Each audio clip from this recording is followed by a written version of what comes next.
They found her half buried in the snow, a lone woman abandoned in Thunder Valley. The settlers who left her there thought they'd seen the last of Sarah Mitchell, a widow with nothing but her wedding ring and the clothes on her back. They were wrong. Colton Reed wasn't supposed to be riding through the valley that day. The richest rancher in the territory usually took the main trail. But something, fate, providence, or just plain luck, led him down that lonely path. He found her barely breathing, her lips blue with cold. What he didn't know was that saving her life would change his forever. Sarah Mitchell was no ordinary widow, and the people who tried to kill her weren't done yet. Could love bloom in the shadow of revenge? Before we jump back in, tell us where you're tuning in from. And if this story touches you, make sure you're subscribed, because tomorrow I've saved something extra special for you. Sarah Mitchell's fingers had long since gone numb. The torn pages of her journal scattered around her in the snow, her last attempt to start a fire rendered useless by the howling wind. She'd been walking for hours, or maybe days. Time had become a blur of white landscape and biting cold. "Keep moving," she whispered to herself, her voice barely audible over the winter wind. Her wedding ring caught what little sunlight filtered through the clouds, a bitter reminder of everything she'd lost. First Thomas, taken by fever last spring, and now this, betrayed by the very people who'd promised to help her through her. Grief. She should have seen it coming. The way Martha Blackwood's eyes had narrowed when Sarah refused James Blackwood's proposal. "A widow can't survive alone," Martha had said, her voice dripping with false concern. "You need a man's protection." But Sarah hadn't wanted James Blackwood's kind of protection. She'd seen the bruises on his first wife's face before consumption claimed her. She'd rather face the wilderness alone than chain herself to a man like that. The settlers hadn't taken her refusal well. They'd come in the night, dragged her from her small cabin and loaded her into a wagon. "If you won't be reasonable," Elder Thompson had said, "then you leave us no choice. We can't support every stubborn widow who won't do what's right." They'd driven for hours in the bitter cold, deep into Thunder Valley where no one would find her. They'd left her with nothing but the clothes on her back and her wedding ring. "So you can remember your foolish pride," Martha had sneered. Sarah stumbled, catching herself against a snow-covered pine. Her legs trembled with exhaustion, and the constant shivering had given way to an unsettling warmth. She knew enough about winter to know that was a bad sign. "Thomas," she whispered, touching her ring, "I'm sorry. I tried to be strong, like you always said I was." The tears froze on her cheeks as she slid down against the tree trunk. The snow was almost soft now, like the feather bed they'd shared in happier times. Just a short rest, she told herself. Just a moment to catch her breath. But as her eyes drifted closed, a part of her knew that if she slept now, she'd never wake up. Maybe that wouldn't be so bad. Maybe Thomas was waiting for her somewhere warm and bright. The sound of hoofbeats penetrated her fading consciousness. A shadow fell across her face, blocking the weak winter sun. She tried to open her eyes, to call out, but her body wouldn't respond. The last thing she felt was strong arms lifting her in from the snow and a deep voice calling out words she couldn't understand. Then darkness took her, and Sarah Mitchell knew no more. Colton Reed didn't believe in fate, but something had drawn him to Thunder Valley that morning. The deed to his ranch lay tucked in his saddlebag, 20,000 acres of the finest grazing land in the Wyoming Territory, and he usually stuck to the main trail when checking his boundaries. But today, his stallion Shadow had been restless, fighting the rains when he'd tried to take their usual route. "All right, boy," he'd muttered, letting the horse have his head. "Show me what's got you so worked up." Now, kneeling in the snow beside an unconscious woman, he understood Shadow's urgency. She was barely breathing, her skin almost as white as the snow around her. Scattered papers caught his eye, journal pages, the ink running from the moisture, speaking of desperation and betrayal. "Miss?" He touched her cheek, feeling the dangerous coldness of her skin. "Can you hear me?" No response, but a faint pulse still fluttered in her throat, and her breath made tiny clouds in the frigid air. She wasn't gone yet. Colton shrugged off his heavy wool coat, wrapping it around her slight frame. A glint of gold caught his eye, a wedding ring. So she was married. But where was her husband? Why was she out here alone? "Hold on, ma'am," he said, gathering her carefully in his arms. She weighed almost nothing, like a bird with frozen wings. Shadow stood steady as Colton mounted, keeping the woman secure against his chest. The wind was picking up, carrying the promise of more snow. Colton could see tracks leading away from where he'd found her, wagon wheels and multiple horses. This was no accident. Someone had left her here to die.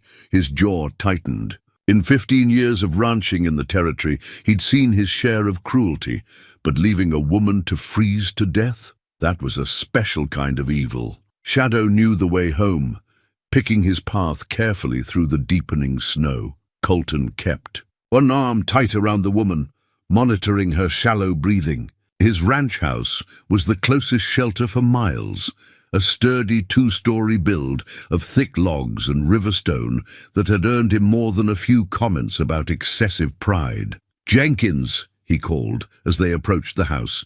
His foreman appeared. On the porch, eyes widening at the sight of the unconscious woman. "Get Mrs. Cooper," Colton ordered, referring to his housekeeper, "and send for Doc Matthews, quick as you can." Jenkins didn't waste time with questions, disappearing inside. By the time Colton dismounted with his burden, Mrs. Cooper was holding the door open, her usually stern face softening with concern. "Lord above," she breathed, taking in the woman's condition. "Bring her to the guest room. I'll heat water and get blankets." The guest room was the finest in the house after Colton's own chambers, with a large fireplace and thick rugs on the floor. He laid the woman gently on the bed, while Mrs. Cooper bustled about, efficiently stripping away wet clothes and wrapping her in warm blankets. "She's wearing a wedding ring," Mrs. Cooper noted, her tone questioning. "Found her alone in Thunder Valley," Colton replied. "Someone left her there on purpose." Mrs. Cooper's expression hardened. She'd been with the ranch since Colton's parents died, helping him build it into what it was today. She knew the territory's darker side as well as he did.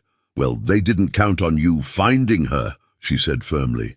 "And I didn't spend 15 years teaching you proper Christian charity for nothing."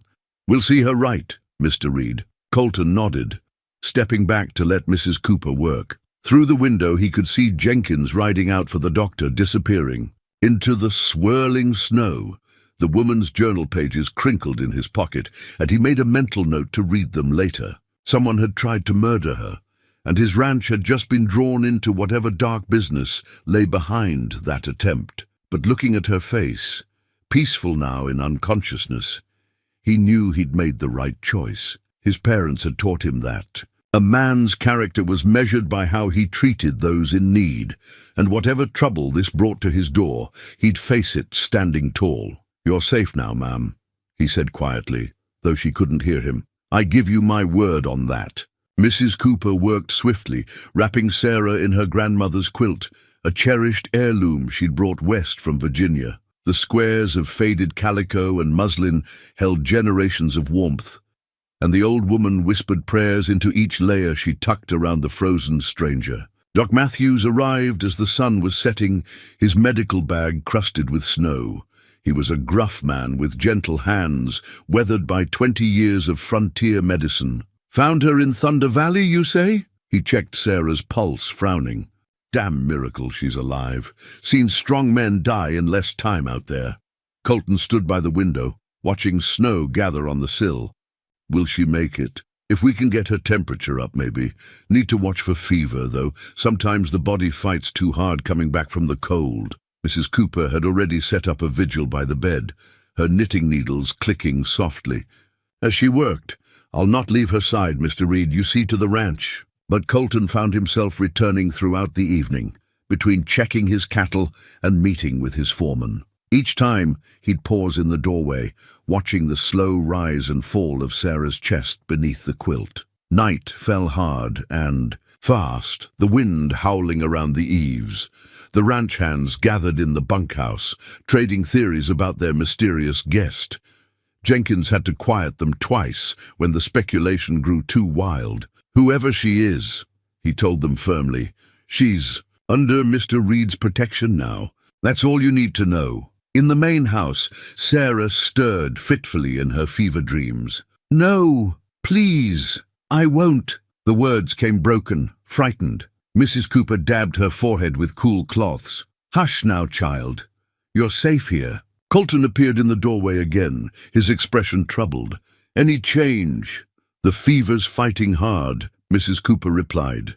"But she's strong, I can tell." He nodded, then pulled the torn journal pages from his pocket. "Found these where I discovered her. Thought you should see them." Mrs. Cooper read slowly, her face darkening. "Those monsters," she whispered. "To do this to a widow. There's a special place in hell." "The Blackwoods," Colton said grimly. "I've heard rumors about James before. Never thought they'd go this far. What will you do? For now, keep her safe. After that, depends on what she wants." Sarah moaned softly, turning her head. In the firelight, they could see the bruises on her wrists where rough hands had grabbed her. "Those bastards marked her," Mrs. Cooper hissed, all pretense of proper language forgotten. "I hope you make them pay, Mr. Reed. All in good time." "Mrs. Cooper, first we need her well." The night deepened. Mrs. Cooper dozed in her chair while Colton paced the house, unable to sleep. Something about this woman called to him, perhaps her vulnerability, or maybe the strength it must have taken to refuse a monster like James Blackwood. Near dawn, Sarah's fever broke. Her breathing steadied, and some color returned to her cheeks. Mrs. Cooper woke to find her charge sleeping naturally at last, the worst danger past. "Thank the Lord," she murmured, adjusting the quilt.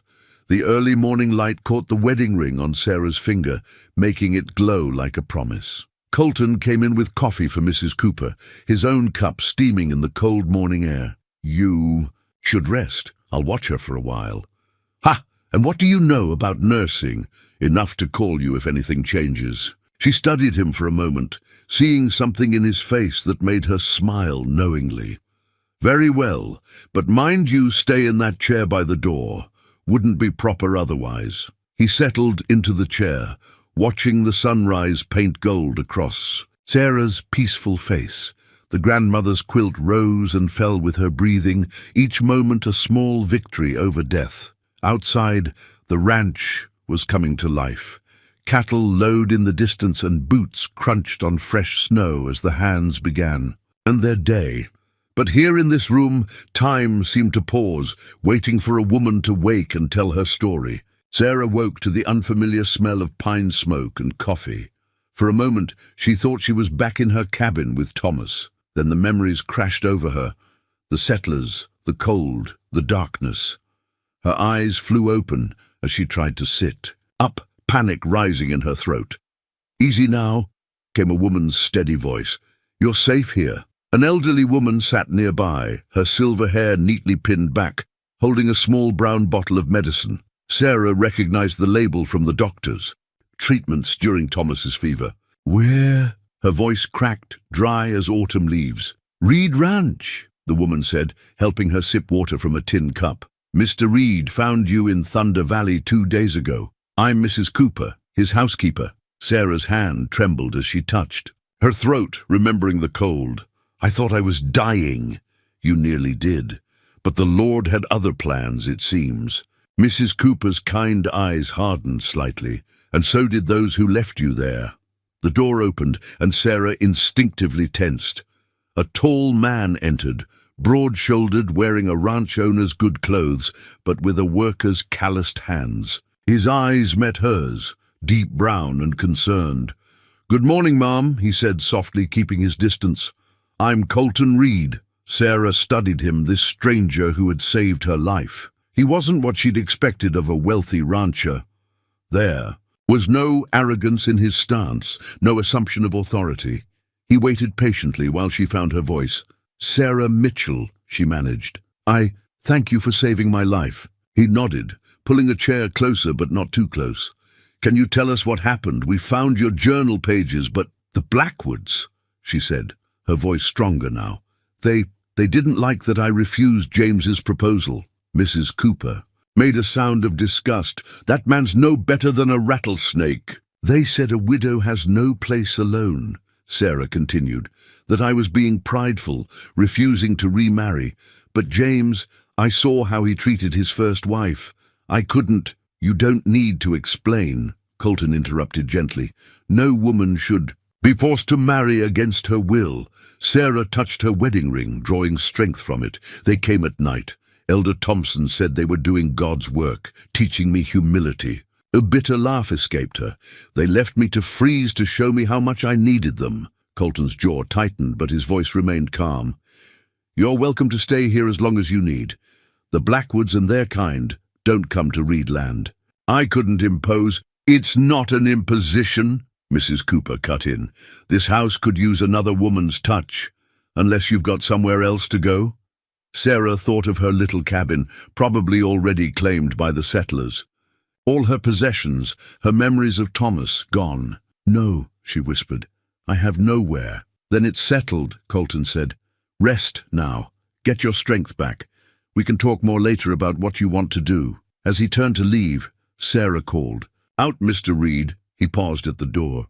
Why are you helping me? He was quiet for a moment, considering. Because it's right, he finally said. And because no one deserves to be punished for choosing their own path. After he left, Mrs. Cooper helped Sarah sit up properly, propping her with pillows. He's a good man, the older woman said. His parents raised him right before the fever. Took them.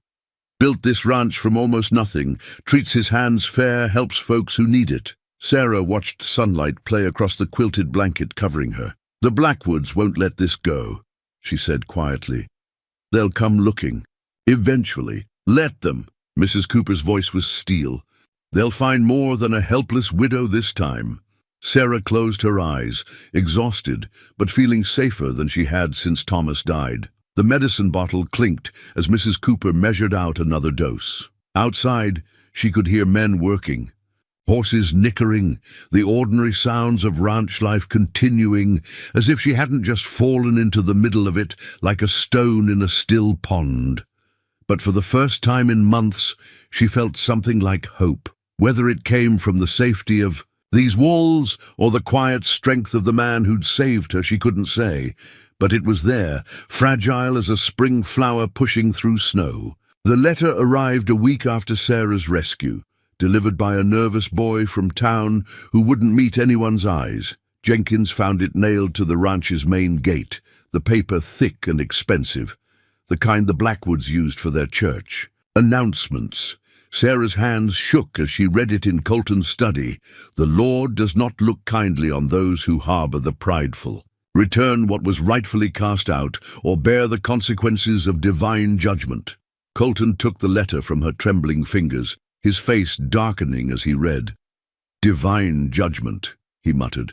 They dress up murder in scripture and call it God's will. They won't stop, Sarah said quietly. The Blackwoods have always used the settlement's faith to control people, those who don't bend, break. Like James's first wife? Sarah nodded. Mary Blackwood.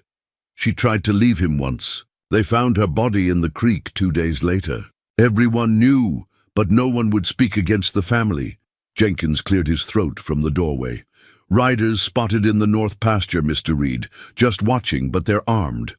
Double the patrols, Colton ordered. No one works alone. Until further notice.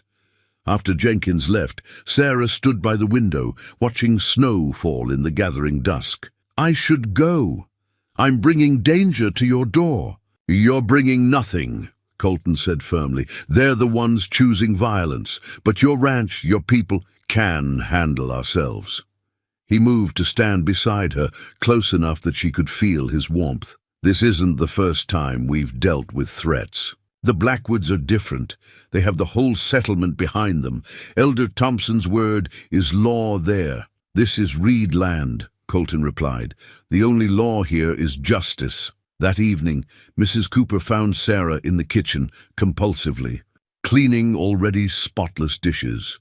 The older woman didn't speak, just pulled out her knitting and settled into her chair by the stove. "I used to think I was strong," Sarah finally said. "When Thomas died, I faced it. When the settlement whispered about me living alone, I held my head high. But now you're tired of being strong?" Mrs. Cooper's needles clicked steadily. "Good! Means you're smart enough to know when to let others help carry the load." A horse's whinny cut through the night, followed by shouts from the bunkhouse. Sarah's heart jumped, but Mrs. Cooper remained calm. "Just the night watch changing," she said, "though I expect we'll be hearing more commotion in the coming days."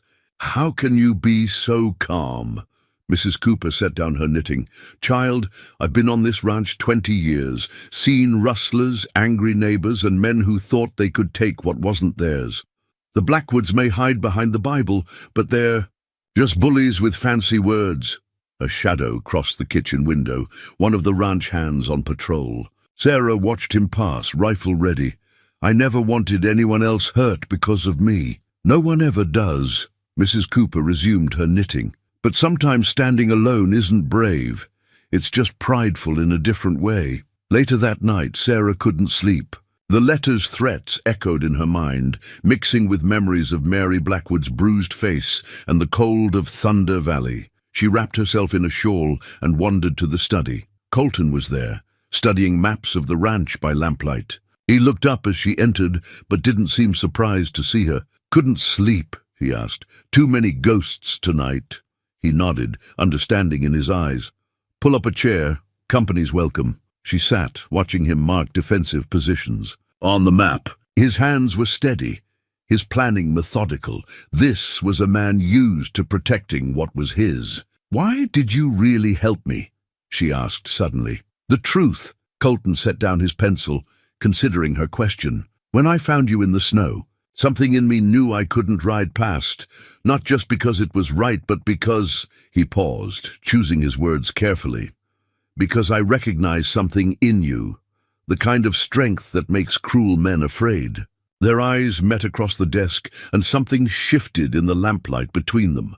A recognition, perhaps, or a possibility neither was ready to name. The moment broke as Jenkins knocked, bringing news of more riders near the property line. But Sarah carried the warmth of it with her through the long night, a shield against the growing shadows. Sarah found her place in the ranch's rhythm gradually, like water finding its course. It started in the kitchen, where Mrs. Cooper's old cookbook lay open on the counter each morning. The leather-bound volume was worn with use, its pages spotted, with decades of cooking stains, each recipe telling its own story of ranch life. "My mother taught me to make bread like this," Sarah said one morning, her hands deep in dough. The familiar motions brought comfort, memories of happier times. Mrs. Cooper watched approvingly. "Good. These men need more than my cooking. Been serving them the same dishes for 20 years. The ranch hands noticed the change at supper time. Fresh bread still warm from the oven, stews with flavors they hadn't tasted since their mother's kitchens. Word spread quickly. The widow could cook. "Never had biscuits this light," Jenkins declared, reaching for his third. "Begging your pardon, Mrs. Cooper. No pardon needed. Truth is truth." Colton found Sarah there most mornings, flour on her cheeks, humming as she worked. He tried not to stare, but something about her presence made the kitchen feel more like a home than it had in years. "You don't have to earn your keep," he said one day, watching her roll out pie crust. "You know that, right?" She paused, considering. "I know, but I want to. Keeping busy, it helps," he understood. Idle hands left too much time for darker thoughts, for remembering threats that still lurked beyond the ranch's boundaries. Every day brought reports of settlers watching the property, testing the edges of reed land. But in the kitchen, with sunlight streaming through windows and the smell of baking bread in the air, those threats seemed distant. Sarah's confidence grew with each successful dish, each word of praise from the ranch hands. She started keeping her own notebook, jotting down recipes and modifications. Mrs. Cooper found her one evening, comparing her notes to the old cookbook. "Making it your own," the older woman observed. "Is that all right?" "More than all right. Place needs to grow, same as people." The kitchen became Sarah's sanctuary, but not her prison. She ventured out more each day, learning the ranch's routines. The hands tipped their hats respectfully when she passed, no longer whispering about the mysterious widow. One crisp morning, she walked to the corral where Colton was working with a young horse.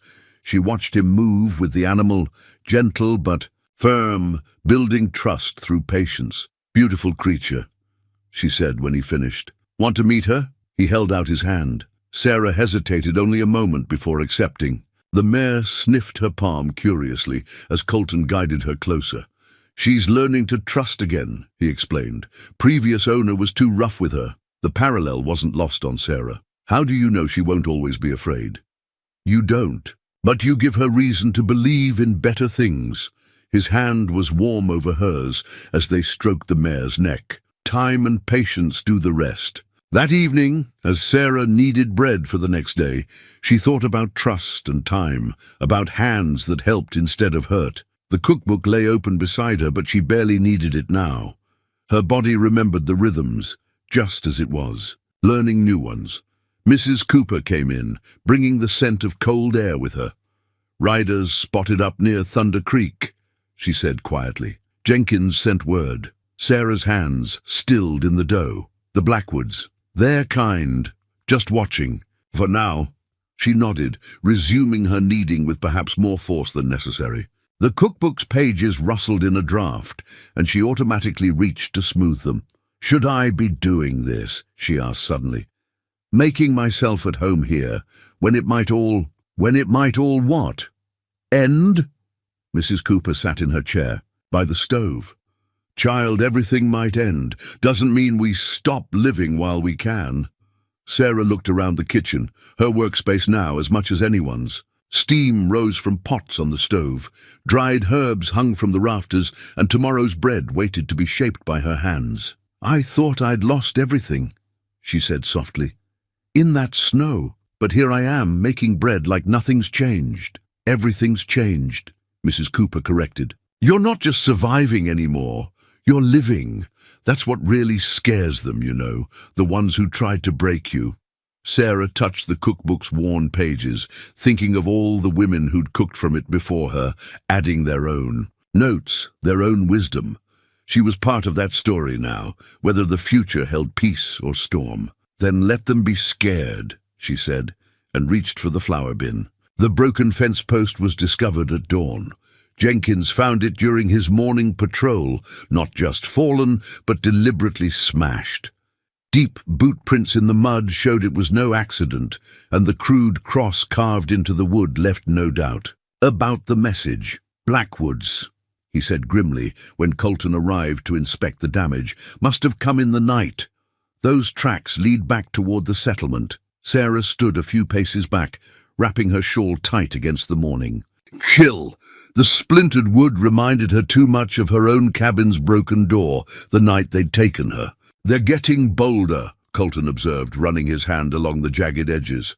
"Testing our response." More ranch hands gathered, their faces hard as they surveyed the damage. Word had spread about why Sarah was at the ranch, and the men had taken it personally.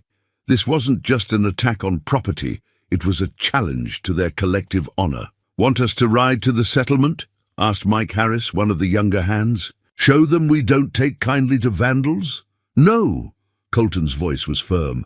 "That's what they want, to draw us into something they can twist into justification." Sarah stepped forward, touching the crude cross. "They'll say it's God's will. That's how they operate, every cruelty wrapped in scripture." "God's will or not," Jenkins said, "we need to strengthen our patrols. They got too close this time." Colton nodded. "Double the night watch. No one rides alone, even during daylight." He turned to Sarah. "And you stay close to the house." She wanted to protest, to say she wouldn't live in fear, but the broken fence post spoke louder than pride. These weren't just threats anymore. This was a promise of violence to come. Back at the house, Mrs. Cooper was waiting with coffee and concern. "Heard about the fence," she said, pressing a cup into Sarah's cold hands. "Cowards striking in the dark." "They'll come in daylight soon enough," Sarah replied. James Blackwood isn't known for patience. As if summoned by his name, a rider appeared at the edge of the ranch's main pasture. Even at a distance, the man's posture radiated arrogance. "Speak of the devil," Mrs. Cooper muttered, moving to the window. Colton and Jenkins rode out to meet him, keeping the ranch house between the stranger and Sarah. Through the window, she could see the conversation growing heated. James Blackwood, for it was him, gesturing angrily, while Colton sat his horse with deadly stillness. "I should go out there," Sarah said. "Face him." "You'll do no such thing." Mrs. Cooper's tone brooked no argument. "That's exactly what he wants." The confrontation ended with Blackwood wheeling his horse around, spraying mud in his fury. But before he rode off, he turned and stared directly at the house, as if he could see Sarah through the walls. That evening, Colton called a meeting in the main room. The hands crowded in, their usual easy manner replaced by grim determination. Blackwood delivered his message. Colton began. "Says we're harboring a woman who needs correction. Says the settlement won't stand for it." Angry mutters filled the room. Sarah, sitting in the corner with Mrs. Cooper, felt the weight of every eye occasionally turning her way. "He gave us 3 days," Colton continued. "Said after that, they'll come to retrieve God's lost lamb." His voice dripped contempt at the phrasing. "Let them come," Mike said, echoed by several others. "They will." Colton's gaze swept the room. "But we'll be ready. Jenkins has a plan." The foreman stepped forward, detailing new patrol routes and defensive positions. Sarah listened with a growing mix of gratitude and guilt. These men were preparing to fight for her, possibly die for her. Later, unable to sleep, she found Colton in his study again. The broken fence post lay on his desk, its crude cross facing up. "I won't run," she said before he could speak. "Not this time." He looked up, shadows under his eyes, but determination in his face. "Good, because I won't let them take you." Something in his voice made her heart skip. It wasn't just protection he was offering. It was a promise deeper than words. "Why?" she whispered. "Why risk everything for me?" He stood, moving around the desk until he was close enough that she could feel the warmth radiating from him. Because some things are worth fighting for. Some people are worth any risk. The moment stretched between them, fragile as spider silk and just as strong. Then a dog barked in the distance, breaking the spell, and they stepped apart. But something had changed, as irreversible as the broken fence post on his desk. The line between protector and something more had blurred, and neither of them could pretend they didn't feel it. The old newspaper clipping fell from between the cookbook's pages, yellowed with age, but still readable. Sarah picked it up carefully, smoothing its creased surface. The headline caught her eye. "Tragedy at Black River Settlement. Pastor's wife. Found dead." Her hands trembled as she read. The article was 15 years old, detailing the death of Rebecca Thompson, Elder Thompson's first wife. The official story claimed accident, a fall from a horse. But between the lines, Sarah read a darker truth. "I see you found it," Mrs. Cooper said from the doorway. "Been keeping that safe all these years. You knew about Rebecca. Everyone knew, but nobody talked. Same as with Mary Blackwood years later." The older woman sat heavily. "Those men, they've been hiding their sins behind scripture for a long time." Sarah read further, details jumping out. Rebecca had been seen with bruises. She'd spoken to the local marshal about concerns. Then, suddenly, a tragic accident. "Why keep this?" "Evidence," Mrs. Cooper replied, "for the day someone was brave enough to stand up to them." The kitchen door opened and Colton entered, his expression grim. "Sarah, there's something you need to know." She held up the clipping. "About Rebecca Thompson." He paused, surprised. "That's part of it. But there's more." He pulled out a chair. "My father knew Rebecca. She came to him for help just before she died." Sarah's breath caught. "What happened?" "Father offered her sanctuary like we're offering you. But she was afraid, went back to make peace with Thompson." His jaw tightened. "They found her body 2 days later." "Your father tried to help," Sarah said softly. and Thompson never forgave him. When the fever took my parents the next year, he called it divine punishment. Colton's eyes held old pain. That's the real reason they hate this ranch. We represent everything they can't control. Mrs. Cooper made a sound of disgust.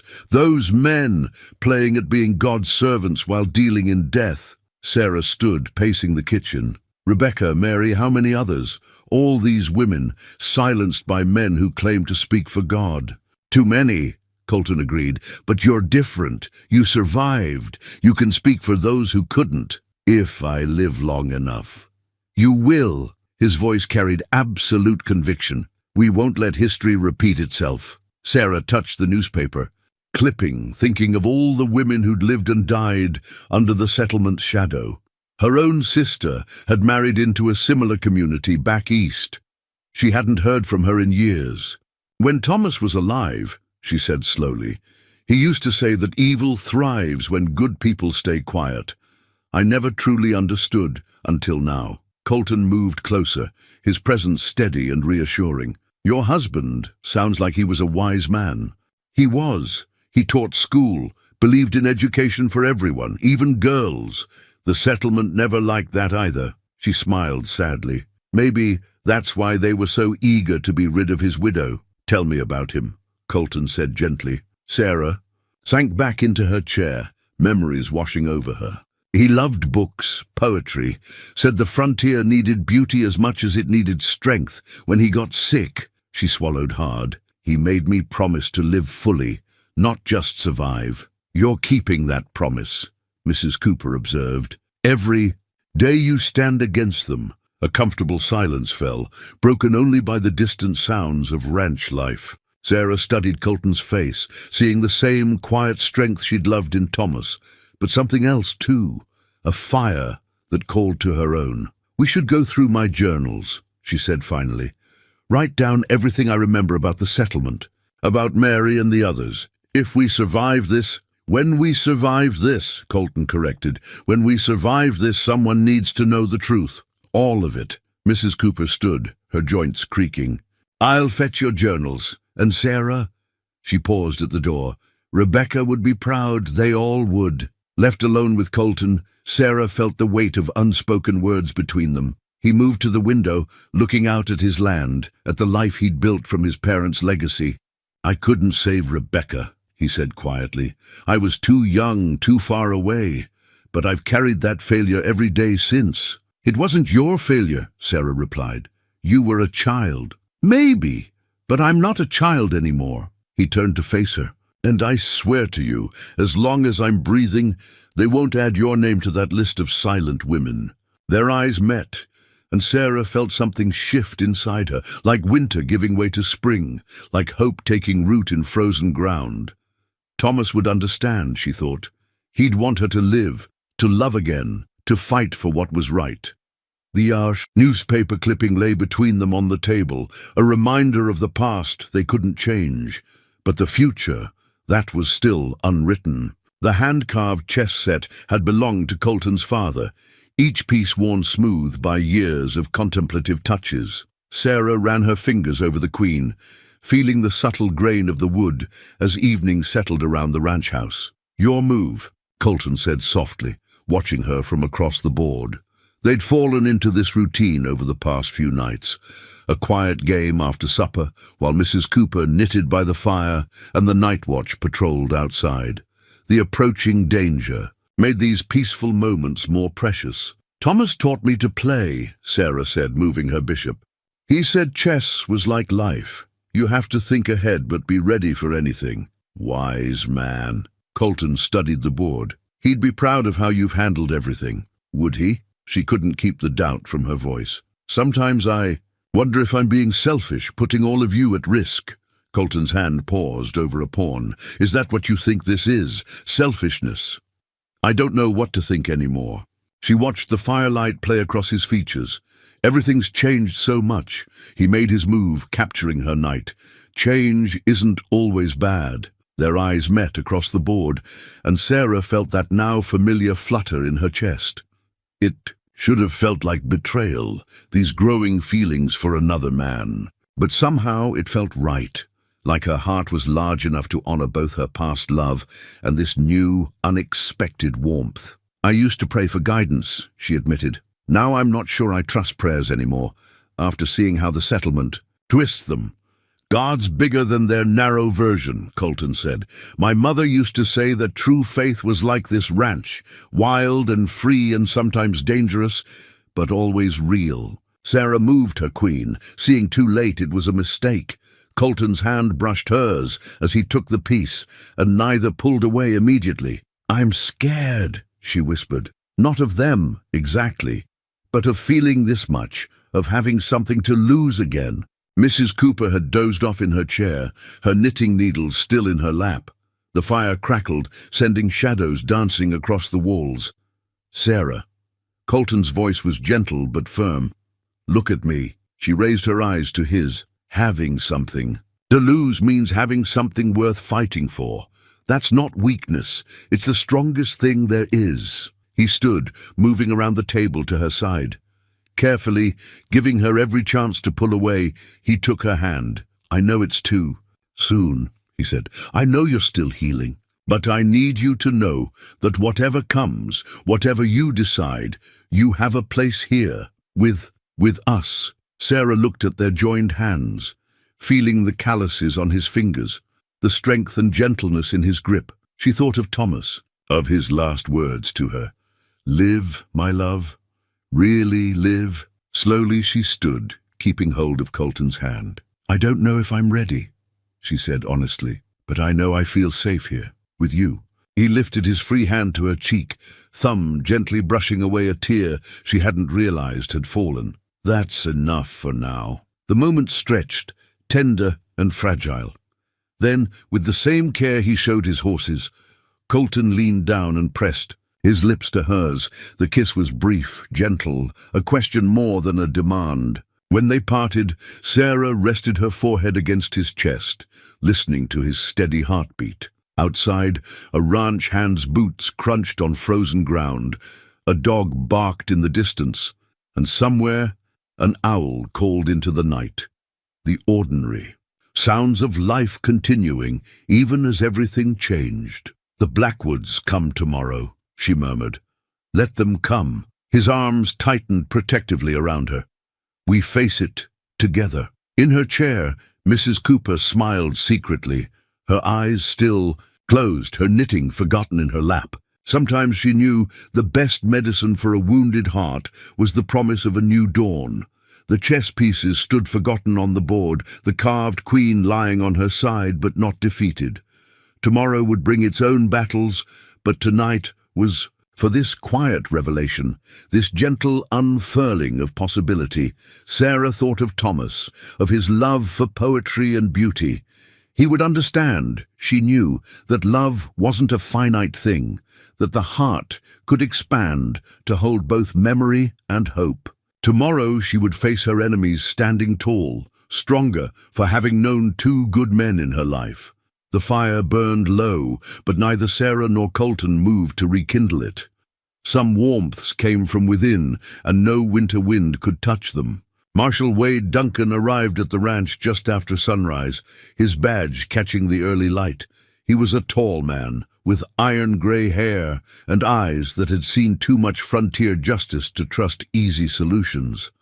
"Quite a situation you've got here." "Reed," he said, dismounting in the yard. "Elder Thompson's been to my office. Says you're harboring a fugitive." Colton stood his ground, one hand resting near his gun. "She's no fugitive, Marshal. She's a widow they tried to murder. So I've heard." Duncan's eyes swept the ranch, noting the armed men on patrol. "Also heard the Blackwoods are planning something. That's why I'm here." Sarah watched from the porch, her heart pounding. The marshal's badge represented law, order, protection, but she'd learned the hard way that such symbols didn't always mean safety. "Show him," Colton said over his shoulder to her. "Show him everything." She brought out her journal, the newspaper clipping about Rebecca Thompson, every piece of evidence they'd gathered.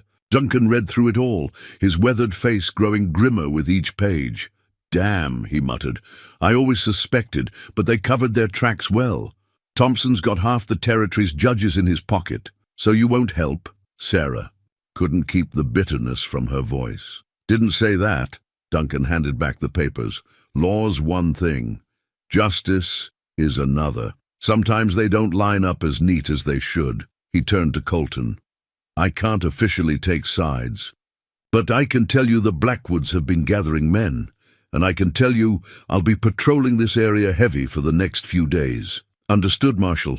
Colton's voice held respect and recognition of the careful line Duncan was walking. As the Marshal mounted up, he paused. Miss Mitchell, what they did leaving you to die, that's murder in my book, whether it worked or not.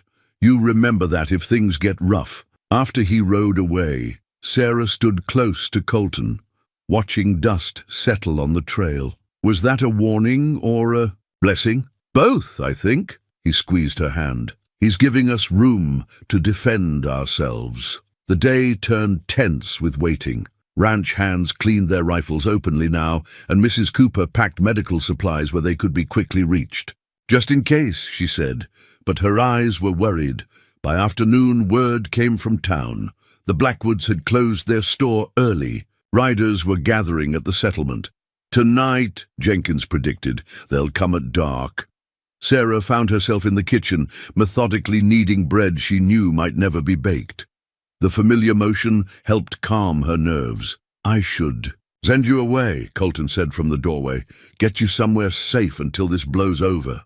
No, she didn't look up from her work. I'm done running, done being the victim in their story. He crossed to her, flour dusting his black coat as he pulled her close. I know, but I had to offer. She breathed in his scent, leather and pine and gun smoke. Whatever happens tonight, I want you to know, don't. His voice was rough. Tell me after, when we've won. The sun set blood red that evening. Ranch hands took their positions, and Mrs. Cooper loaded a shotgun with practiced ease. My Henry gave me this before he died, she said, seeing Sarah's surprise. Said a woman alone needs to be her own protection sometimes. Sarah touched her wedding ring, thinking of Thomas. Of all the women who died under the settlement's shadow, she wouldn't be one of them, not tonight.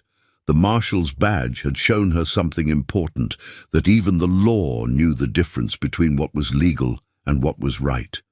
Tonight, she would stand with these people who'd become her family, defending not just her life, but her right to live it fully. In the growing darkness, she heard Colton giving final instructions to his men.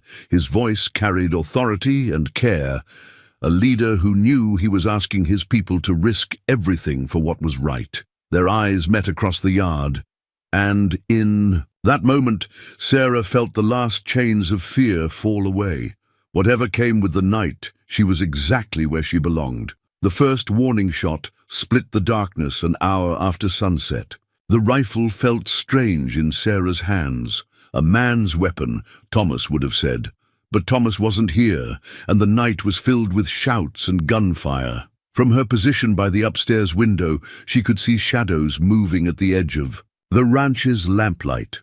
They're trying to spook the horses, Jenkins called from below. Circle around to the barn. The settlers had come in force. She counted at least 20 mounted men. James Blackwood's voice carried across the yard, thick with righteous fury. Send out the widow, Reed. Don't make us take her. Colton's response cracked like a whip. Try it and see what happens. A bullet splintered the window frame beside Sarah. She didn't flinch. Fear had burned away, leaving only cold determination. When the next shot came, she returned fire, just as Colton had taught her. A cry of pain told her she'd found her. Mark, that's our girl, Mrs. Cooper muttered from nearby, her own shotgun ready. Show them you're not helpless anymore. The battle spread across the ranch like wildfire. Settlers tried to break through in waves, but Colton had positioned his men well. Every approach was covered, every advantage used. The ranch hands fought with the coordination of men who'd worked together for years, protecting what was theirs. Sarah moved from window to window, offering covering fire where needed. She saw Mike Harris take a bullet to the shoulder, but keep fighting. Watched Jenkins lead a countercharge that drove back a group trying to fire the barn. Through it all, Colton's voice kept them steady, directing the defense. Then she saw him, Elder Thompson himself, hanging back in the shadows, watching his men die for his cause. The sight filled her with fury. This man who'd wrapped murder in scripture, who'd killed his own wife and called it God's will. "I see him," she said to Mrs. Cooper, "the coward's letting others do his dirty work." "Like always," the older woman spat. "Men like that never risk themselves." A new volley of gunfire drew their attention. The settlers had regrouped, and this time they came with purpose. James Blackwood led them, charging straight for the house. "They're making their push," Jenkins shouted. "Hold the line!" Sarah took careful aim at Blackwood, but a rider crossed her shot. The bullet meant for him took another man from his saddle instead. The sight made her stomach turn, but there was no time for regret. The world narrowed to simple things. The weight of the rifle, the smell of powder, the thunder of hooves and guns. She lost track of time, moving and shooting by instinct now. At some point, she realized she was praying, not to the settlers' vengeful God, but to whatever power watched over good people fighting for their lives. A scream cut through the chaos. Mike Harris again, this time thrown from his horse. Sarah saw James Blackwood bearing down on him, rope in hand. Without thinking, she ran downstairs and out onto the porch. Her first shot went wide, but the second caught Blackwood's horse in the flank. The animal reared, throwing its rider hard against a fence post. "Sarah, get back inside!" Colton appeared beside her, gun blazing at the men trying to reach their fallen leader. "No!" She stood her ground. "I won't hide anymore." Together they held the porch, forcing the settlers back. Sarah felt Colton's presence beside her like a wall of strength, matching her shot for shot. In that moment, she understood what real partnership meant. Not ownership or submission, but standing together against whatever came. The tide turned. With Blackwood's fall, without their leader, the settlers' courage faltered. Elder Thompson, seeing the battle lost, was the first to retreat. Others followed, leaving their wounded behind. "Let them run," Colton ordered when some of his men would have pursued. "We've made our point." Dawn was breaking by the time the last shots faded. Sarah looked at the destruction, broken fences, wounded men, blood on the snow. The cost had been high, but they'd held. Mrs. Cooper was already tending the injured, ordering men around with brisk efficiency. Mike Harris would live, though. His arm would need time to heal. 2 settlers lay dead, and several more wounded were being treated with the same care as their own. "Because we're not them," Colton said when Sarah questioned this. "We don't let men die if we can help it, even enemies." She leaned against him, suddenly exhausted. "They'll come back. Maybe, but they know now what it means to fight people who stand together." He touched her cheek, gentle despite the gunpowder staining his hands. "You were magnificent," she thought, of the woman she'd been just weeks ago, afraid and alone in the snow. That woman was gone, transformed by love and courage, and the discovery of her own strength. "We all were," she said, watching the sun rise over their battered but unbroken home. In the quiet days that followed the battle, dried wildflowers appeared on the ranch house windowsills. Sarah found them each morning: prairie roses, sage blossoms, late autumn daisies. Mrs. Cooper said the ranch hands were leaving them their rough way of showing support for the woman who'd fought beside them. The injured men recovered slowly. Mike Harris bore his wound with pride, telling anyone who'd listen how Sarah had saved him from Blackwood. His arm would heal crooked, but he claimed it was worth it. "Got my own battle scar now," he joked from his sickbed. "Ladies love those, right?" Sarah changed his bandages daily, fighting guilt each time she saw the wound. "I'm sorry you were hurt because of me, Miss Sarah," he said seriously. "I've taken bullets for a lot less worthy causes. This one I'm proud of." The ranch slowly repaired itself. Broken fences were mended, bullet holes patched, bloodstains washed away by rain. But other changes lingered, deeper, permanent ones. The ranch hands moved differently now, more alert, always watching the horizon. And Sarah found herself studying every visitor with wary eyes, measuring them for threat. She found Colton one evening in the barn, tending to his horse's battle wounds. Shadow had taken a graze across his flank, nothing serious but enough to leave a scar. "Like master, like mount," she said, touching the bandage on Colton's arm where a bullet had found him during the fight. "We heal," he replied, understanding she meant more than just physical wounds. "That's what matters." She helped him change Shadow's dressing, their hands working together with practiced ease. The horse stood quietly, trusting them despite his pain. Trust, Sarah had learned, was its own kind of healing. "The marshal rode by today," she said, "while you were checking the north pasture." Colton's hands stilled. What did he want? "To tell us James Blackwood's still alive. He's hurt bad, but he'll recover." She stroked Shadow's neck, drawing comfort from the warm hide. "They're gathering at the settlement again. Let them gather." Colton's voice was steel. "We'll be ready." But readiness, Sarah knew, carried its own cost. She saw it in Mrs. Cooper's face when she counted their ammunition, in Jenkins' eyes when he trained new men to replace those who'd left after the fighting. The ranch was becoming a fortress, and part of her mourned that necessity. That night, she couldn't sleep. The full moon painted silver shadows across her bed, and every rustle of wind sounded like approaching riders. She found herself in the kitchen, seeking comfort in familiar tasks. The dried wildflowers caught her eye, arranged in a jar by the window. Their colors had faded, but their beauty remained, transformed rather than diminished. Like her, she thought. Like all of them, Mrs. Cooper found her there staring at the flowers. Without a word, the older woman put on coffee and sat with her. "I never thanked you," Sarah said finally, "for teaching me to be strong again. Child, you were always strong. You just needed to remember it." Mrs. Cooper poured 2 cups. "And you've taught us a thing or two as well." "About what?" "About standing up, about choosing what's right over what's easy." She sipped her coffee. "About love, too, though you might not know it." Sarah thought of Colton, of how natural it felt now to fight beside him, to build something worth defending. "I'm not sure I know anything about love anymore." "Sure you do. Love's what makes us heal when we think we can't. Makes us fight when we think we're beaten." Mrs. Cooper's eyes were kind. "Makes us plant flowers in the middle of war." Dawn found them still talking, sharing coffee and memories and quiet hopes for the future. Outside, the ranch hands were already starting their day, their voices carrying on the morning air. Sarah heard laughter among them, proof that joy could survive even in uncertain times. Later, walking to check on Mike, she passed the spot where James Blackwood had fallen.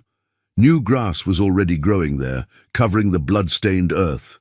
Nature itself seemed determined to heal, to go on living despite human conflicts. She picked a late wildflower growing through a fence rail and added it to the kitchen jar. Its petals were bright against the dried blooms, a reminder that beauty could come in many forms, at many times. The ranch was different now, marked by battle but not broken by it. And so was she, scarred perhaps but stronger for the healing. The legal documents arrived by special courier, affidavits, testimonies, and official records that Marshal Duncan had been quietly gathering. Sarah spread them across Colton's desk, each paper adding another piece to the settler's dark history. 3 more women, she said, voice tight with anger. All dead in accidents after speaking against the settlement, and those are just the ones with records. Colton studied a death certificate, his jaw clenched. Martha Blackwood's sister among them. Fell downstairs after threatening to expose James's gambling debts. The evidence painted a damning picture. Years of corruption, covered-up crimes and systematic abuse, all hidden behind the settlement's respectable facade. The marshal had done his work well, following money trails and collecting statements from those who'd fled the settlement over the years. Thompson's been bribing judges, he'd told them when he delivered the papers. But even corrupt men have limits. These deaths, the attempted murder of Mrs. Mitchell, it's too much to ignore now. A knock at the study door revealed Jenkins, bringing more news. "Riders from town, sir. Says there's trouble at the settlement. They found out the details soon enough." James Blackwood, still recovering from his injuries, had turned on Elder Thompson. The two men's accusations against each other had sparked a schism in the settlement, with families taking sides and old grievances surfacing. "They're eating their own now," Mrs. Cooper observed grimly. "Truth has a way of doing that." Sarah watched from the porch as more riders arrived. Families, fleeing the settlement's chaos, seeking refuge at the ranch. Among them was Martha Blackwood herself, her face bruised but her head held high. "James tried to kill me," she said when Sarah met her at the gate, "just like he killed Mary, just like they tried to kill you." Her hands shook as she gripped her horse's reins. "I should have spoken up years ago. Maybe those other women would still be alive." Sarah helped her down, seeing not the proud woman who'd sneered at her in Thunder Valley, but another victim of the settlement's poison. "You're speaking now. That's what matters." The ranch became a gathering point for those breaking free from the settlement's control. Each refugee brought new evidence, new testimonies. Marshal Duncan worked tirelessly, building a case that not even corrupted judges could ignore. "It's not just about justice for the dead anymore," he told them. "It's about protecting the living." Colton organized space for the refugees, turning the barn into temporary housing. Sarah watched him work, seeing how naturally he took on the role of protector for these broken people. "Not everyone would do this," she said that evening as they reviewed the latest statements, "taking in people who were enemies just days ago." "They were never really our enemies," he replied. "They were prisoners who didn't know they were caged." The legal papers grew into stacks, then boxes, stories of theft, extortion, and violence spanning decades. Sarah spent hours recording testimonies, her hand cramping as she wrote, but her resolve unwavering. Martha Blackwood proved especially valuable, revealing details of her brother's crimes that even the marshal hadn't uncovered. "James always kept records," she explained. "His insurance against Thompson turning on him. I know where they're hidden." The revelation sent ripples through the territory. When Marshal Duncan returned from the settlement with James Blackwood's ledgers, even he looked shaken by what they contained. "This goes beyond the territory," he said. "Federal prosecutors are interested now. Thompson and Blackwood weren't just killing women. They were stealing land, laundering money through the church, blackmailing officials." Sarah thought of Thomas, of his belief in justice and truth. "He used to say that evil thrives in darkness," she told Colton that night. "That bringing things to light was half the battle." "Your Thomas was a wise man," he responded, taking her in, "and you're honoring his memory by finishing what he believed in." The documents on the desk seemed to glow in the lamplight, paper weapons in a war for justice. Sarah touched them gently, thinking of all the women whose stories they contained. They would have voices at last, even if they couldn't speak for themselves anymore. "We're not just fighting for ourselves now," she realized. "We're fighting for everyone who couldn't." Colton's hand tightened on hers. "And this time," he promised, "we're going to win." Elder Thompson's pocket watch ticked loudly in the pre-dawn silence, its gold case reflecting lamplight as he placed it carefully on his desk. The settlement was in chaos, but he took this moment to maintain his routine, as if clinging to ceremony, could hold back the tide of justice approaching. At the Reed Ranch, Sarah watched the sun rise, knowing this day would change everything. Marshal Duncan had ridden in late the previous night with news. Federal agents were on their way, but Thompson wouldn't wait for them. "He's gathering what's left of his loyal men," Duncan had reported.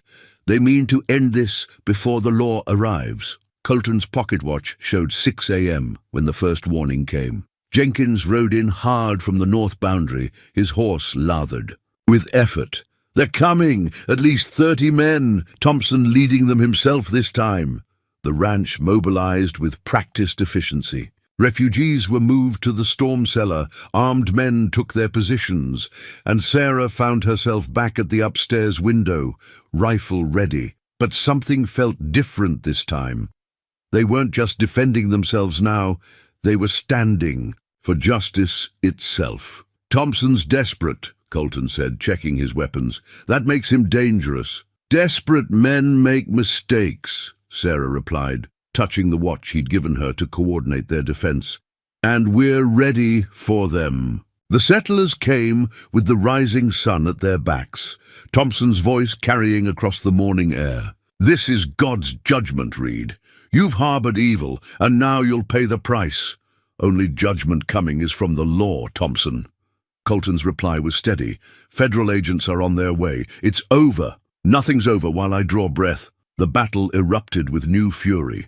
Thompson's men fought like fanatics, believing their leader's promises of divine protection, but the ranch defenders had something stronger than faith.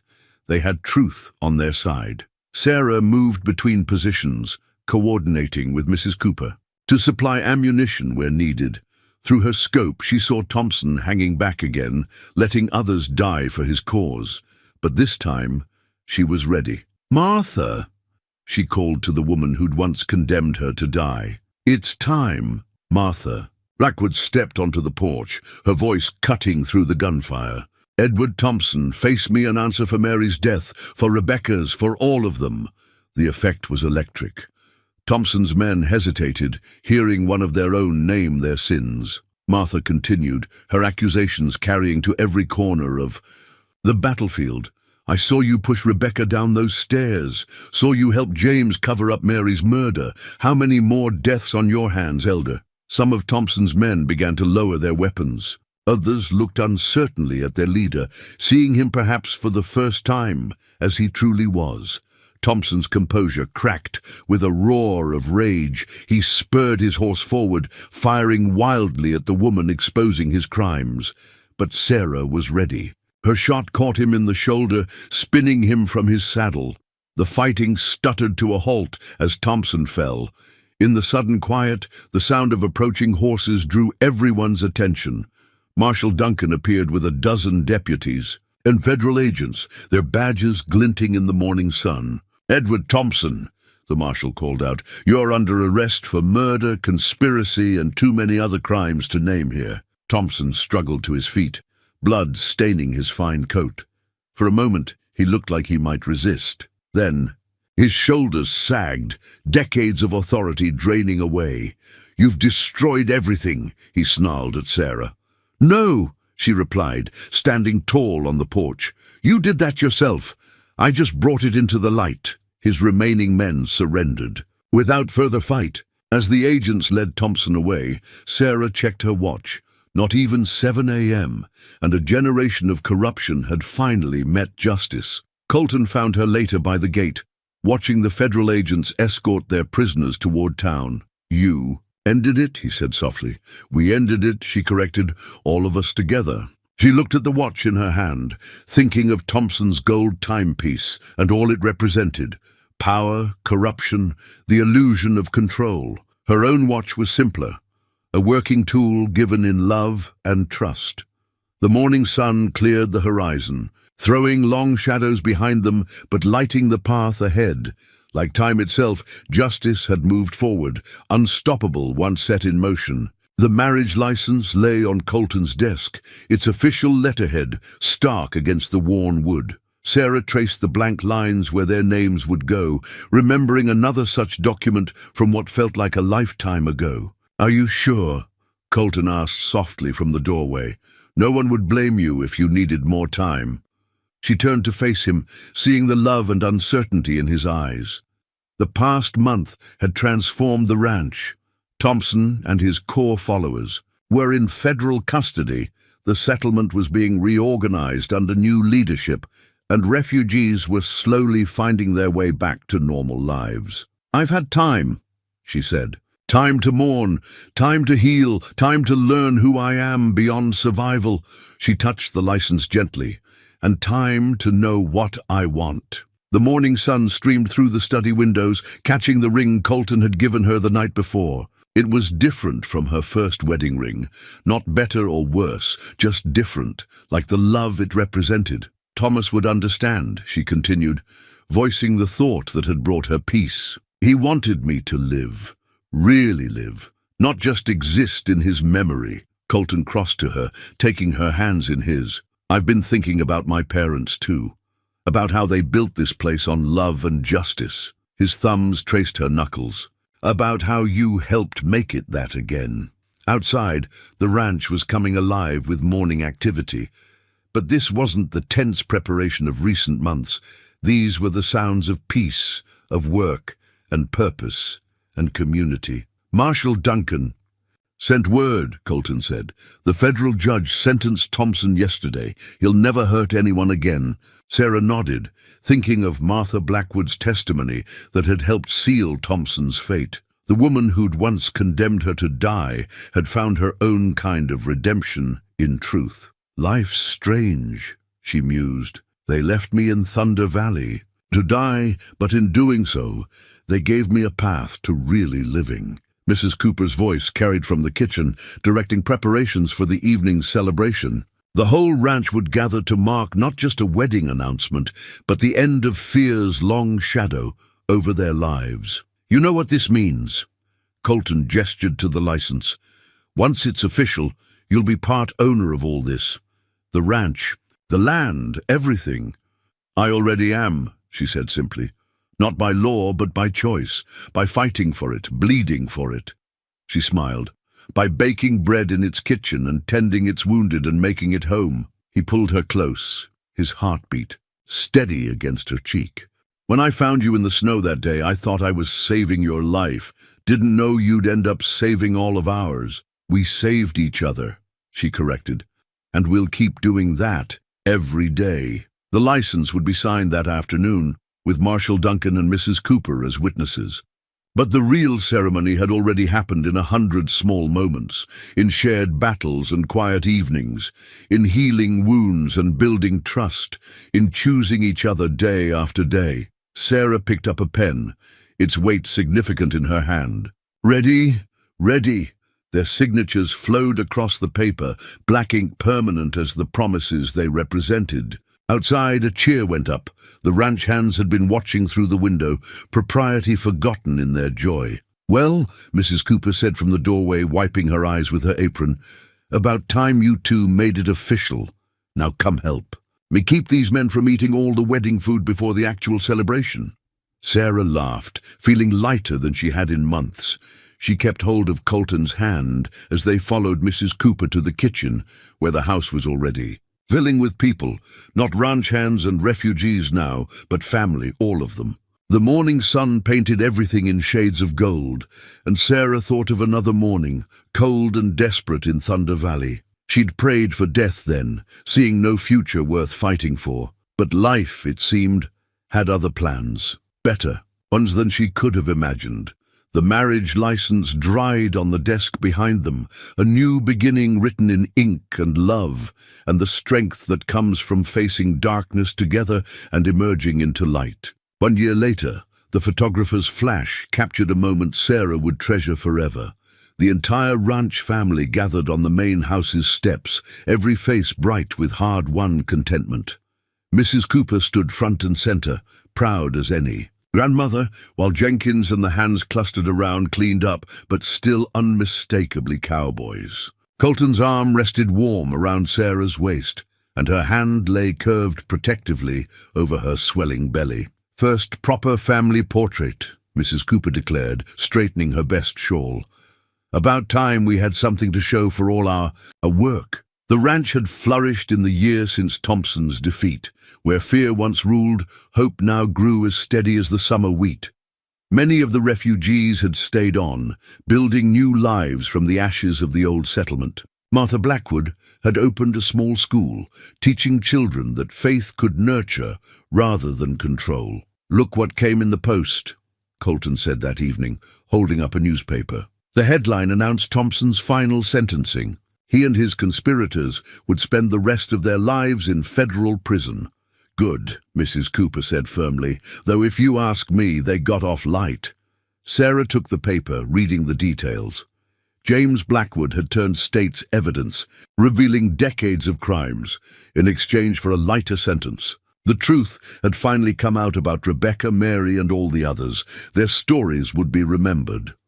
Marshal Duncan says they're using our case to change territorial law, Colton added, making it harder for men like Thompson to hide behind. Religion while committing crimes. Sarah touched the family portrait, still drying on its easel. They didn't die for nothing then. All those women, they're part of making things better. The ranch itself had grown, absorbing abandoned settlement lands and offering new starts to families seeking honest work. Where Thompson had built walls, they built bridges. Where he'd used fear, they offered hope. Mike Harris had married one of the settlement girls, his crooked arm a badge of honor at their wedding. Jenkins had been promoted to full partner in the ranch's operations, his steady leadership proven in crisis and peace alike. Sarah's garden flourished where the original gun positions had been, wild roses climbing the rebuilt fences. She'd planted flowers for each of the women lost to Thompson's cruelty, living memorials that bloomed in defiant beauty. Thomas would love this, she told Colton one evening as they walked among the blooms. He always said beauty was the best answer to ugliness. Colton squeezed her hand. He'd be proud of you, of everything you've built here. Everything we've built, she corrected, touching her growing belly. Their child would be born into a world so different from the one she'd known a year ago. A world of justice and possibility, rather than fear and limitation. The family portrait took pride of place in the ranch house's main room, a testament to how far they'd come. Mrs. Cooper kept it polished, sometimes pausing in her work to study the faces. So many stories of redemption and renewal captured in a single moment. "You know what I see when I look at this?" she asked Sarah one day. "I see a prophecy." "What do you mean?" "I see what Thompson feared most. People choosing love over fear, truth over power. Look how many smiles there are now, where there used to be only shadows." Sarah understood. The ranch had become more than a safe haven. It was a blueprint for something better. Other communities were taking notice, sending representatives to learn how they'd built such strong bonds across old divides. "We're expecting more families next month," Colton reported at dinner. "Word's spreading about what we've built here." "Good," Sarah said firmly. "Let them come. Let them see what's possible when people stand together." The summer sun set golden over the ranch, painting everything in shades of promise. From her rocking chair on the porch, Sarah watched the evening routine unfold. Horses being settled for the night, children playing under Martha's watchful eye, couples walking arm in arm. The family portrait caught the last light through the window, each face glowing with the truth of who they'd become. Not victims or refugees or bitter survivors, but people who'd chosen to build something beautiful from the ashes of the past. Sarah felt her baby move and smiled, thinking of the future this child would inherit. A legacy not of fear and control, but of love and justice and the courage to stand for what's right. The portrait would show them where they came from, but the story wasn't ending. It was just beginning. Thunder Valley looked different in spring. Where Sarah had once seen only death in its snow-covered expanse, now wildflowers dotted the grass, and new life stirred everywhere. She sat comfortably on her horse, her 6-month-old daughter Grace, secured in a sling across her chest, while Colton rode beside them. "This is where your father found me," she told the baby, who watched the world with curious eyes. Where one story ended and another began. The new journal in her saddlebag held the whole tale, written in quiet moments over the past year. Not just her story, but all of them. Rebecca, Mary, and the others who died under Thompson's reign. Their voices would live on, a testament and a warning. "You sure about this?" Colton asked softly. Sarah nodded. They'd come to scatter wildflower seeds, a memorial to those lost, a celebration of those saved. Martha Blackwood had suggested it, and others from the old settlement had joined in, each bringing seeds from their own gardens. "Look," Sarah pointed to where the first settlers had left her. "Life grows even there now."